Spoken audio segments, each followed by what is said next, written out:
NCP नेता बाबा सिद्दीकी हत्याकांड में अपडेट आपको बता देते हैं। 3 आरोपियों में से 2 आरोपी गिरफ्तार किए जा चुके हैं। दोनों आरोपियों की पहचान भी उजागर हुई है।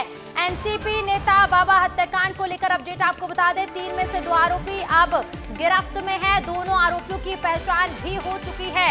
बता दें, हरियाणा के करनैल सिंह को गिरफ्तार किया गया है और दूसरा आरोपी यूपी का है जिसका नाम धर्मराज कश्यप बताया जा रहा है। तो वहीं बाबा सिद्दीकी के मर्डर के पीछे लॉरेंस कनेक्शन की जांच भी की जा रही है। तो देखिए, एनसीपी नेता बाबा सिद्दीकी की हत्याकांड को अंजाम दिया गया, जिसमें से 3 में से 2 आरोपी अब गिरफ्त में हैं और 2 आरोपियों की पहचान भी हो गई है। जो 2 आरोपी गिरफ्तार हुए हैं, इन दोनों आरोपियों की पहचान सामने आई है। पहला आरोपी हरियाणा का रहने वाला है। हरियाणा का रहने वाले आरोपी का नाम करनैल सिंह बताया जा रहा है। तो वहीं दूसरा शख्स जिसका नाम धर्मराज कश्यप है, उत्तर प्रदेश का रहने वाला, और ये दोनों ही आरोपी अब पुलिस की गिरफ्त में है। वहीं तीसरे आरोपी की तलाश जारी है। वहीं इस मर्डर के पीछे लॉरेंस कनेक्शन की जांच भी की जा रही है।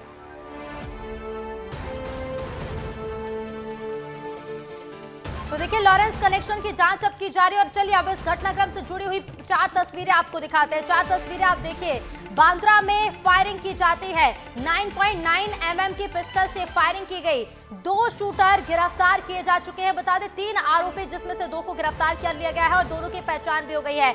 और चौथी बात ये, बड़ी बात है कि लॉरेंस गैंग का कनेक्शन है या नहीं, इसकी भी जांच की जा रही है। पुलिस इस एंगल पर भी जांच करेगी कि आखिर क्या इस हत्याकांड के पीछे लॉरेंस गैंग का कनेक्शन हो सकता है। वहीं 2 आरोपी अब पुलिस की गिरफ्त में है, जिनसे पूछताछ की जाएगी। और इसके साथ ही ये भी पता लगाया जाएगा कि आखिर किस मकसद से इस घटनाक्रम को, इस हत्याकांड को अंजाम दिया गया और आगे इस गैंग का या फिर इन आरोपियों का क्या कुछ मकसद था, इसकी भी जांच की जाएगी। तो बांद्रा में फायरिंग कर इस हत्याकांड को अंजाम दिया गया। 9.9 mm पिस्टल से फायरिंग की गई है और बाबा सिद्दीकी को मौत के घाट उतारा गया। 2 शूटर गिरफ्तार हो चुके हैं। बता दें, 3 आरोपी जिसमें से 2 गिरफ्तार भी हो चुके हैं, इन दोनों की पहचान हो चुकी है और लॉरेंस गैंग के कनेक्शन को लेकर भी जांच की जा रही है।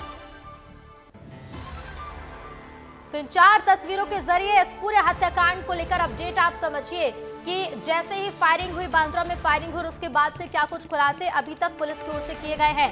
पिस्टल की पहचान हो गई है। 9.9 mm की पिस्टल से फायरिंग बाबा सिद्दीकी पर की गई। और इसके साथ ही देखिए, ये तस्वीर देखिए, गौर से इस तस्वीर को देखिए। इस तस्वीर में आपको नजर आ रहे शख्स, इसमें से 2 लोग आरोपी है। 2 शूटर गिरफ्तार हुए हैं। यूपी और हरियाणा से इन आरोपियों के तार जुड़े हुए हैं। मुंबई में गोलीकांड से किसने गोलीकांड से दहलाया, और देखिए मुंबई को गोलीकांड से किसने दहलाया, इसकी जांच की जा रही है।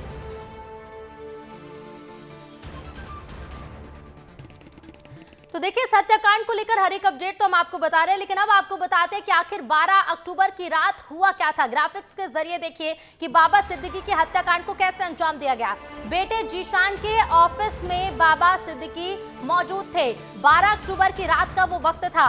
रात को 9:15 पर वो बेटे जीशान के ऑफिस से बाहर आए और ऑफिस के पास पटाखे फोड़े जा रहे थे। 9:15 का समय हो रहा था जब ऑफिस के पास पटाखे फोड़े जा रहे थे। 3 लोग, जो तीनों आरोपी बताए जा रहे हैं, वो तीनों लोग मुंह पर रुमाल बांधकर पहुंचे और पास के राम मंदिर से ही फायरिंग की। जीशान, जो कि बाबा सिद्दीकी के बेटे बताए जाते हैं, उनके ऑफिस के पास राम मंदिर, जहां से फायरिंग की अंजाम दिया गया, फायरिंग की गई। सिद्दीकी पर 3 राउंड फायरिंग हुई। 2 गोलियां बाबा सिद्दीकी के सीने में लगी, जिससे उनकी मौत हो गई। पुलिस मामले में लगातार जांच कर रही है और 3 में से 2 आरोपी भी पुलिस की गिरफ्त में आ गए हैं। इसमें से एक आरोपी हरियाणा का रहने वाला है, तो दूसरा आरोपी उत्तर प्रदेश का रहने वाला बताया जा रहा है। तो देखिए, रात को 9:15 के करीब इस पूरी वारदात को अंजाम दिया जाता है। 12 अक्टूबर का दिन और रात का समय था 9:15। बेटे जीशान के ऑफिस में बाबा सिद्दीकी पहुंचे थे और ऑफिस से जब बाहर निकले तो पास में स्थित राम मंदिर के पास से ही फायरिंग की गई। तो देखिए, फायरिंग की गई और इसके साथ ही अब आपको ये भी बताते हैं कि आखिर कौन कौन मिलने पहुंचा, कौन कौन मौके पर पहुंचा। महाराष्ट्र के मुख्यमंत्री एकनाथ शिंदे भी पहुंचे। उसके बाद अस्पताल देवेंद्र फडणवीस भी पहुंचे। महाराष्ट्र के डिप्टी सीएम है देवेंद्र फडणवीस, जो कि अस्पताल पहुंचे। फिल्म अभिनेता सलमान खान भी पहुंचे और इसके साथ ही फिल्म अभिनेता संजय दत्त भी अस्पताल पहुंचे। बता दें कि बाबा सिद्दीकी पर जब हमला किया गया, जब फायरिंग की गई, इस फायरिंग में उनकी मौत हो गई, जिसके बाद उन्हें अस्पताल ले जाया गया, जहां अस्पताल में एकनाथ शिंदे, महाराष्ट्र के मुख्यमंत्री, डिप्टी सीएम महाराष्ट्र के देवेंद्र फडणवीस, अभिनेता सलमान खान और अभिनेता संजय दत्त भी पहुंचे। 4 तस्वीरों के जरिए आप देख सकते हैं।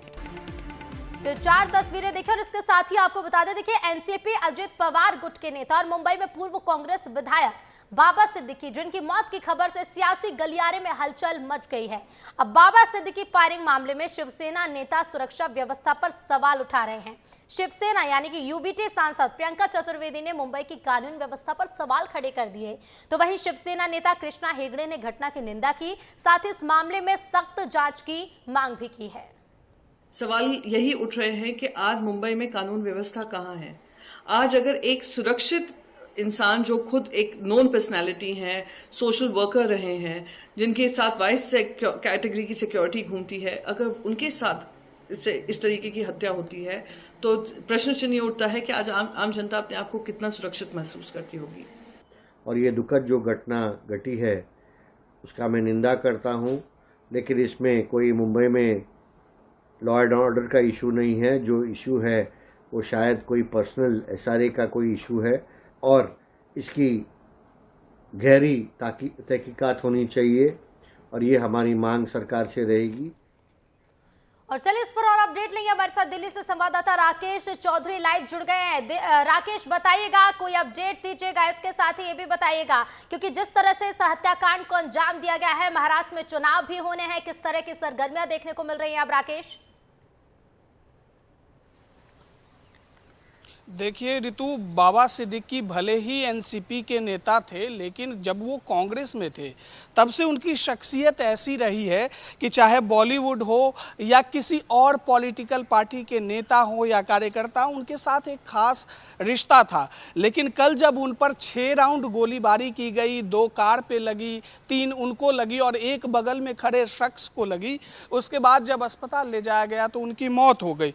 उनके मौत हो जाने के बाद बॉलीवुड में मातम सा छा गया है ऋतु। बॉलीवुड के तमाम वो दिग्गज अभिनेता वहां पहुंच रहे हैं, लीलावती अस्पताल पहुंच रहे हैं, उनके परिवार तक पहुंच रहे हैं ताकि अभी इस दुख की घड़ी में उनके परिवार को जो है सांत्वना दिया जा सकता है। लेकिन ऋतु, सबसे बड़ी खबर इस वक्त जो आ रही है, ये जो रेकी की गई थी 25 दिनों से, लॉरेंस बिश्नोई गैंग का नाम सामने आया है। आपको पता है ऋतु कि इसमें जो है पहले ही एडवांस पेमेंट कर दिया गया था। मुंबई पुलिस के द्वारा ये कहा जा रहा है, हालांकि अभी इसकी पुष्टि नहीं हुई है, लेकिन अंदेशा उन्होंने जताया है कि कुरियर के द्वारा पहले पेमेंट भी आई थी और साथ ही पिस्टल भी भेजा गया था। और जब जिशान के दफ्तर से वो वापस आ रहे थे तो उस दौरान उनके ऊपर 6 राउंड फायरिंग की गई और फायरिंग के वक्त जब 2 गोली उनके पेट में लगी और 1 सीने में लगी तो अस्पताल जाते जाते ही उनकी मौत हो गई। लेकिन बाबा सिद्दीकी जब राजनीति की शुरुआत कर रहे थे ऋतु, उनके बारे में कहा जाता है कि छात्र राजनीति से ही वो सक्रिय हो गए थे।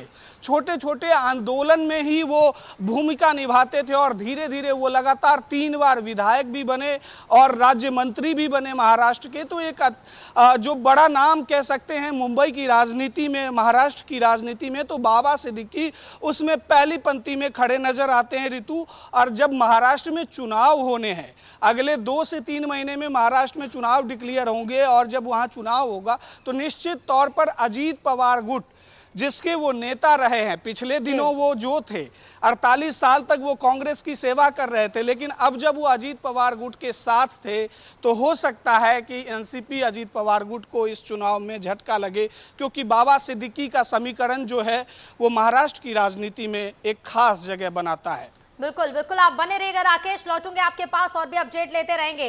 लेकिन देखिए जिस तरह से इस हत्याकांड को अंजाम दिया गया, लगातार इस पर रिएक्शंस भी सामने आ रहे हैं। कांग्रेस नेता पवन खेड़ा और बीजेपी नेता किरीट सोमैया का इस पर क्या कुछ कहना है, चलिए सुनवाते हैं आपको। हमारे दोस्त, 3 दशक पुरानी हमारी दोस्ती, कांग्रेस में कई साल इकट्ठे हमने काम किया। बीच बंबई के एक इतने वरिष्ठ राजनेता की यूं इस तरह गोली मारकर हत्या कर दी जाए, ये सुनकर विश्वास नहीं होता। भगवान उनकी परिवार को, ज़ीशान को हिम्मत दे। इससे ज्यादा कुछ कहने की क्षमता नहीं है। बाबा सिद्दीकी की हत्या एक चिंता की बात है। सरकार ने एक स्पेशल टीम बनाकर इसकी जांच करनी चाहिए। गहरी साजिश दिखाई दे रही है। जो भी हो उसके ऊपर कार्रवाई होनी चाहिए।